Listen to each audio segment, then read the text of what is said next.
Right, welcome back guys and girls. New video. This video is going to be on the anti-roll bar bushes. So changing out the original Ford rubber anti-roll bar bushes for the polyurethane bushes. Worthwhile job, very worthwhile I think, because I did find issues, did find problems with the old original bushes, which I'll talk about in a minute later on in the video. But if any of you have watched my remapping road test video, you'll notice that I complain about how the car feels wallowy when I'm putting the car into bends at speed. I don't really drive the car that hard, to be honest with you. It was the remapping road test video where I was giving it some welly that highlighted the problem. So yeah, that's what the video is all about. I'm trying to address that. I'm trying to get the suspension to match the suspension performance now, to match the engine, because like I said, these things aren't quick by today's standards, but they're quick enough to get you in trouble if you've got problems, if there's anything not quite right with the car. So that's what I want. I don't want to be caught out on an unfamiliar road. If I'm getting overexcited on an unfamiliar road, I get caught out on a bend or what have you. So yeah, I just want to make this thing the suspension a little bit stiffer, without losing the ride quality, hopefully. So a little bit of history on the car. All the suspension components have been changed for brand new, genuine Ford. Spring shocks, top mounts, drop links, the lot, at a cost, at a price, which I'm not going to go into because I'll probably start crying.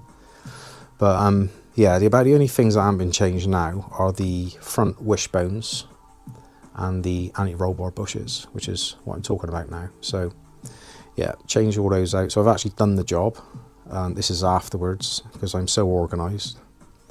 I've actually done the job 3 times now, because the first ones I fitted the Flowflex ones, the orange ones, and I wasn't too happy with those. So the ones on the back are all right. It's the ones on the fronts it didn't fit so well. So Flowflex, if you're watching, take note. Right, so I found when I originally fitted the Flowflex, this area, I took this off basically, I cut that off, but before I cut that off, when I bolted them up in position with the brackets, it sort of squeezed the bush like that, and it deformed the bush. It was horrible. I'll put a picture up.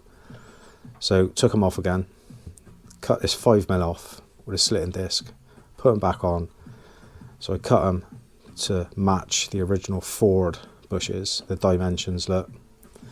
And they did actually fit okay once I'd done that, but I just lost confidence, and I didn't really like the way this opening's at the bottom as well.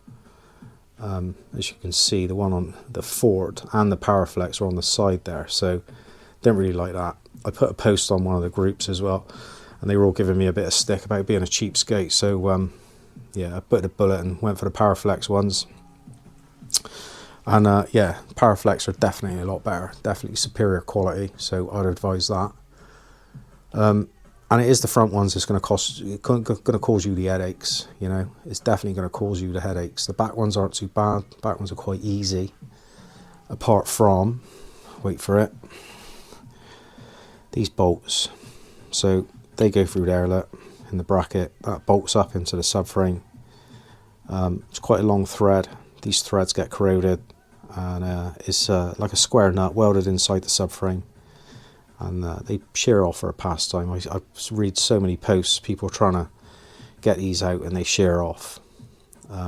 So yeah, it is difficult.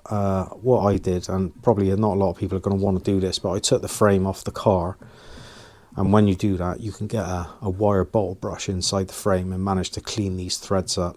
So turn the bolt slightly if you can, clean it, turn it, clean it, penetrating fluid, backwards and forwards, all the rest of it, you know the deal. It takes ages, but it is possible. If you can get them out without shearing the bolt, you're going to be a lot better off. So yeah, that's that on the backs. Going back to the fronts, it is tricky, it is tight, guys. I'm not going to tell any porkers. Take the wheel liner out. The first time I did it with the Flowflex, I left the wheel liner in. Nightmare. Don't do it. Don't go there. Take the wheel liner out. Again, if it's not been off the car, it's going to be shitty and horrible, and you're going to struggle to get the fixings out, but it's worth it. It's worth doing it. So yeah, take the wheel liner out, and I took the drop links off as well, both sides.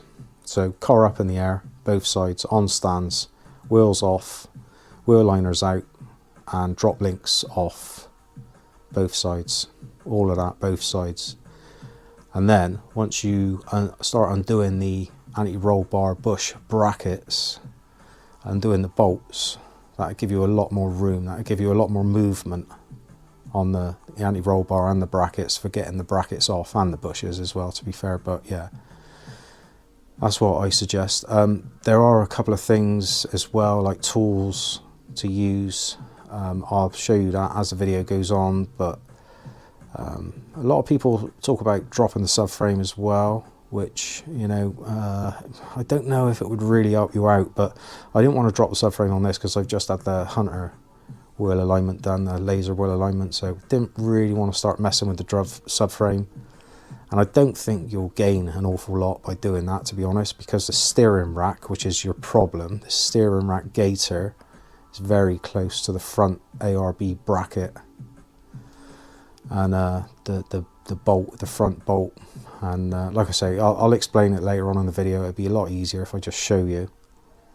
But dropping the subframe don't really you know, give you an advantage, I don't think. Not much of an advantage anyway. So yeah, I left the subframe where it was. So yeah, I think that's about it for now. But I just want to document this and share it with you guys, just in case any of you want to do this. Make it a lot easier for you rather than going in cold like I did. But yeah, I'll shut up chatting and we'll get into it.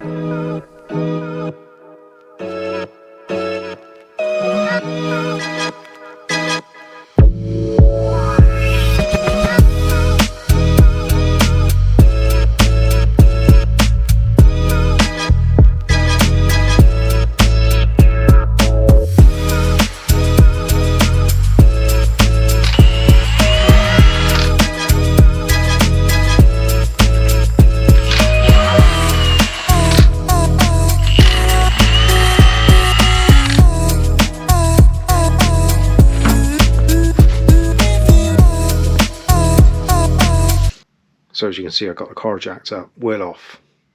Now I'm going to get that wheel liner out. So the first time round, when I took the original bushes out and I fitted those Flowflex ones, look, you can just about see them, the orange one, I didn't take the wheel liner out, but honestly, I advise just take the liner out. It's so much easier, I think. It was going to be, because that is quite restrictive, that little hole there. So for the sake of a few little clips, you've got these little plastic rivet things here, couple of 10mm bolts, screws, etc., just all the way around. There's clips and screws, just need to get them all out. Wheel liner comes straight out and it'll make the job so much easier. So I'll do that and bring you back. Alright, as you can see, the liner's out. Easy enough. Well, easy enough when it's all nice and clean, all the fixings are nice and clean. You might struggle a little bit getting that liner out if it's not been off for donkey's years. It's all shitted up and that. But so the next thing I'm going to do is take that nut off for the drop links. Both drop links, either side. Yeah, so those brackets, the anti-roll bar bush brackets, they've got a bolt, one at the front and one at the back. The back one's quite easy. I get to it round the back underneath the car. So that front one is going to cause you a little bit of aggro. So what I found, best way to do it was get a 13mm ring spanner ratchet under there, crack it off with that. I got some nice long ones, so I advise investing in a set of them. Crack it off and then get a little 13mm 1/4" drive socket and a small extension bar with a 1/4" drive ratchet handle as well, and I'll show you how to do that now.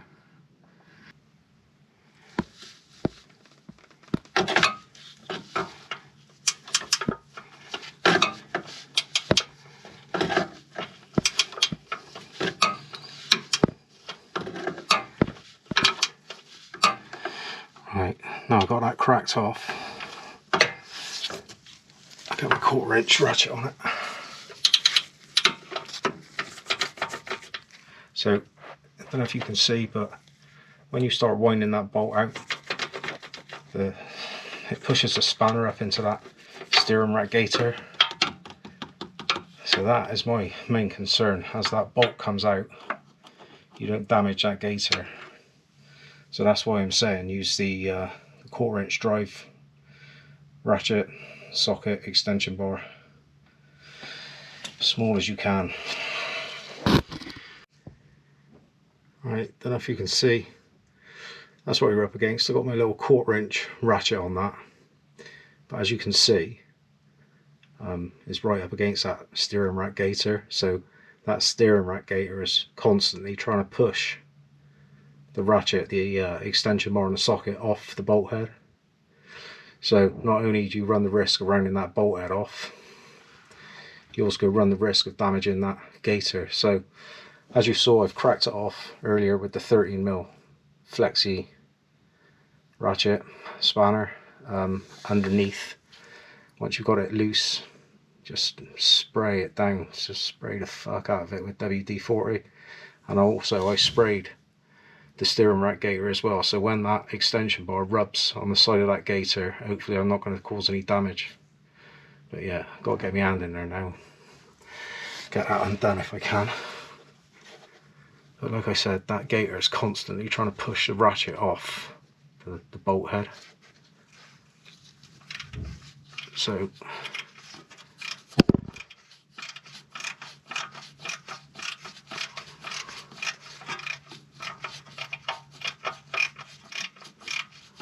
again, these are coming out nice and easy because I've already had them out and I've cleaned the threads up, lubed them up. There you go, see, and that's typical, that's what happens. Anyway, I'll bring you back once I got it out. Right, so underneath the car, back of the subframe, there's the bolt there, quite a long thread. So if you can, try and clean that thread up as much as you can before you start undoing the bolt. Otherwise you might get into difficulty, but yeah, that long handle flexi head 30mm spanner I've shown you just now is ideal for this.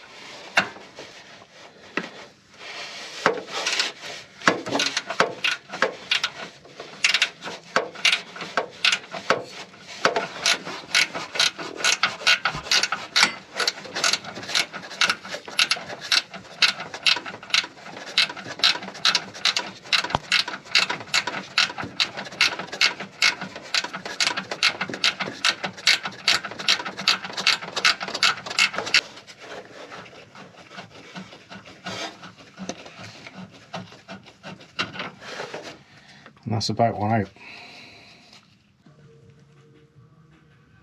Okay, so both bolts are out on the bracket, the front and the back bolt. So that wasn't too bad, a little bit fiddly. Now that bracket is going to be tight on that bush. So again, because of your restricted space, you're going to struggle a little bit to get that bracket off. Right, so as you can see, I've got a fairly large screwdriver one side, and I've got a pry bar the other side between the bracket and the subframe. So now hopefully when I push down on this, there you go, I don't know if you got that, but now that bracket is just popped off of the bush. So hopefully that's going to make life a lot easier for me getting it out. So the other thing you can do is, I don't know if you can see, but I've now just created a little gap where the bracket has come off the bush. I got a little gap appeared there, so I'm going to spray some penetrating fluid down in there, essentially between the bush and the bracket. Just fire it in there. So hopefully now that bracket will come off. So again, that little gap, get a screwdriver in there, and hopefully, yes, there we go, there we go. Right, so this is what I'm on about with when I'm talking about removing the drop links. It gives you this sway bar now, it allows the sway bar to move quite a lot. I know my hand's in the way, but see, it gives you all that movement. So now when it comes to taking these off, he says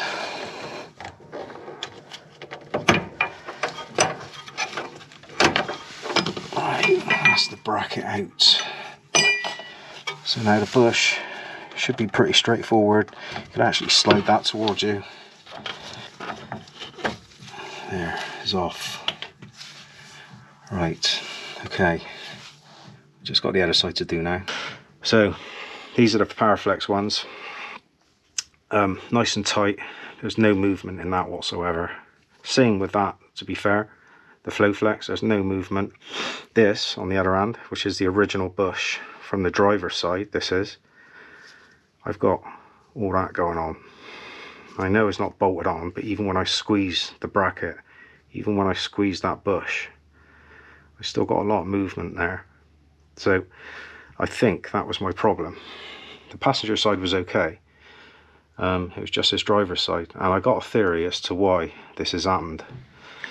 Right, so what I'm thinking is that bush, which sits there, it's not there at the moment obviously, but sits just there where I'm pointing. There's a steering rack gaiter, and just there you've got a heat shield. So the reason you've got a heat shield is because that is the rear bank exhaust flexi, and just above there is the cat, the rear cat. So that all gets red hot, obviously. All this gets red hot, and that's what the heat shield's for, there to protect anything back from there. But I don't think it does its job brilliantly, because it can't do, because there's a gap there between the heat shield and the alternator. So I think heat is getting around the back of there. So that's what I'm saying. I think that bush has been exposed to heat over the years. That's why this side, the driver's side, has deteriorated, and a little bit of engine oil, because this was all a little bit wet around here. As you know, the ST220 suffers from oil leaks, and these subframes on the ST220 are renowned for being in pretty decent condition because they're always usually covered in oil. So I think the combination of the heat from the exhaust and the oil, constant movement of that anti-roll bar, is warring that bush, and I think that's how I've ended up with this issue. Like I said, the passenger side was actually okay. It was quite tight. Nothing really wrong with that one. It was just this one, which was very loose, pretty horrendous to be honest. So just as well I found it. So yeah, I'm going to get on with fitting the Powerflex bushes now. Right, Powerflex, all greased up. Silicone grease they supply with it, PTFE grease, silicone grease. So I'm hoping I'm going to be able to push this on from here and then push it back, if you see what I'm saying.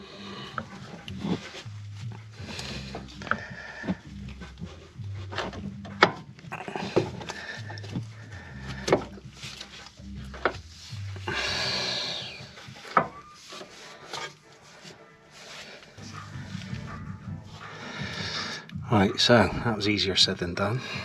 It's finally in. Now I've got to get that bracket over it.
again.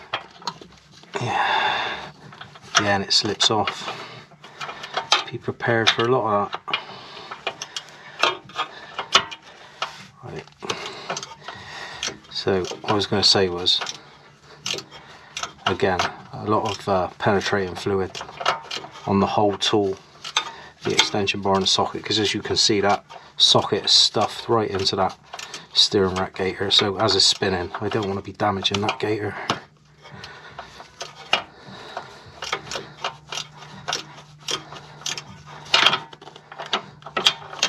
Yeah, here we go again.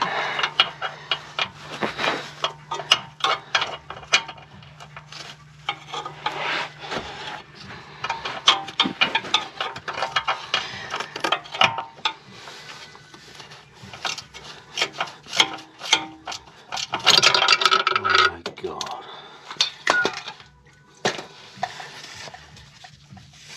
The toys are going to come out the pram in a minute.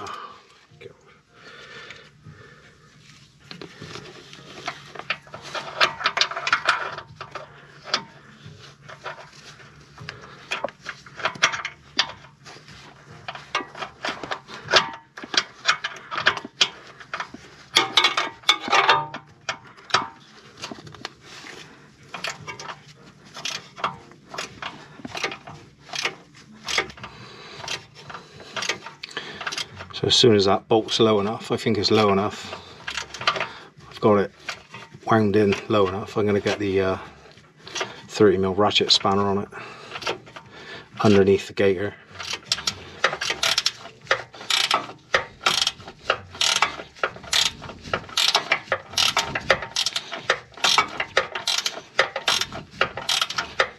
Right, let's go back onto the back one.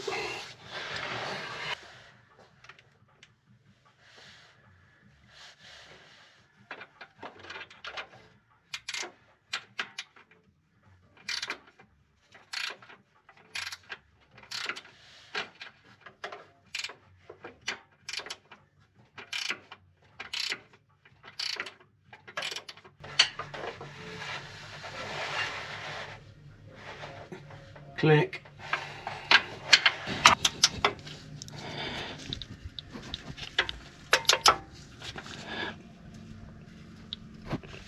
Click.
That's the first one off. That was a bit of a challenge. Pour a bit of fluid in.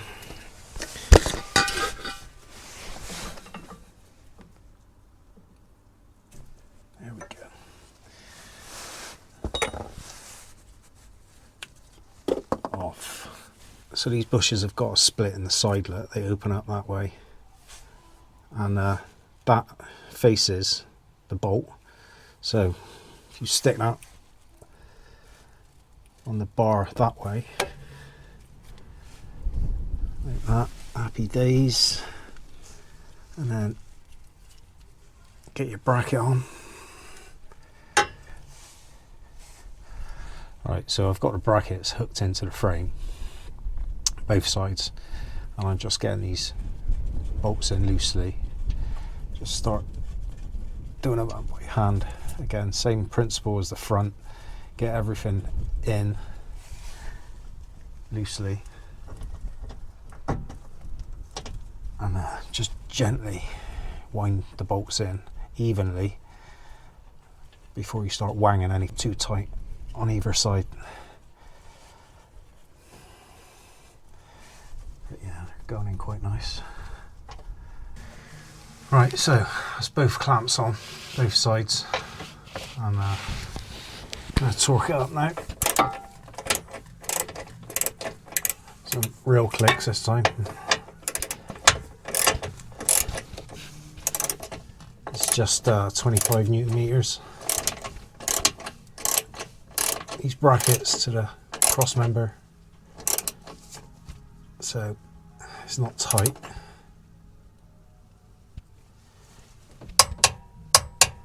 That's it. Right, that's it, guys and girls. End of the video. I've taken it for a road test, and unfortunately I've still got issues with the suspension. I don't necessarily think it's issues. I think it's just the suspension's not quite up to it.